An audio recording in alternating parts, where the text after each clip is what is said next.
આજરોજ મોરબી જિલ્લા traffic police દ્વારા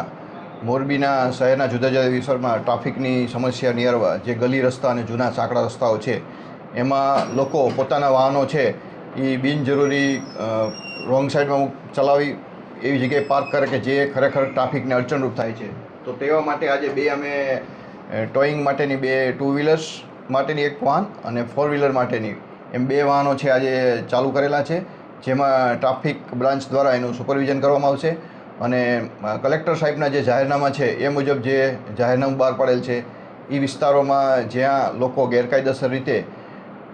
બિનજરૂરી પોતાના ટુ વ્હીલર્સ પાર્ક કરી જતા રહે છે તથા 4 વ્હીલ પણ અમુક જગ્યાએ જ્યાં અડચણરૂપ હોય છે ટ્રાફિકને એવી જગ્યાએ રાખતા હોય છે. તો આજરોજ હું મીડિયાના માધ્યમથી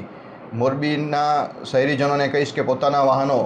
જે નિયત પાર્કિંગ છે ત્યાં પાર્ક કરે. બિનજરૂરી કોઈ પણ અડચણરૂપ ટ્રાફિક થાય એવી જગ્યાએ જો વાહનો પાર્ક કરવામાં આવશે તો આ 2 ક્રેન આજે ચાલુ કરી છે એના દ્વારા એના વાહનો ક્રેનથી લઈ અને નિયમ અનુસાર એના જે MV એક્ટની જોગવાઈ છે એ મુજબ એના વિરુદ્ધમાં દંડની કાર્યવાહી કરવામાં આવશે. કેટલો દંડ હોઈ શકે છે? જુદી જુદી જે MV એક્ટની જોગવાઈ છે એ મુજબ દંડની જોગવાઈ છે એ મુજબ દંડ લેવામાં આવશે.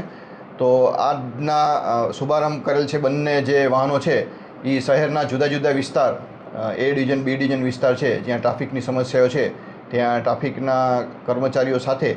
આ 2 વાહનો ફરતા રહેશે અને જો કોઈ એવી રીતના બિનજરૂરી રીતના જે અડચણરૂપ વાહનો હશે એને ટોઈંગ કરીને એના વિરુદ્ધમાં MV એક્ટની જોગવાઈ મુજબ દંડ કરવામાં આવશે.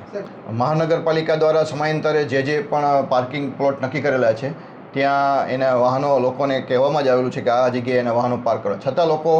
બિનજરૂરી અને પોતે કોઈ બી જગ્યાએ જે જગ્યાએ પાર્કિંગ નથી કરવાનું ત્યાં પાર્કિંગ કરીને જતા રહે છે. તો આ વાહનો દ્વારા તેવી જગ્યાએ જ પાર્ક કરે અને બિનજરૂરી પાર્ક હશે તો આ ટોઈંગ દ્વારા કરશું. જે કોઈ દબાણ કરેલા છે એ પણ મહાનગરપાલિકા છે એની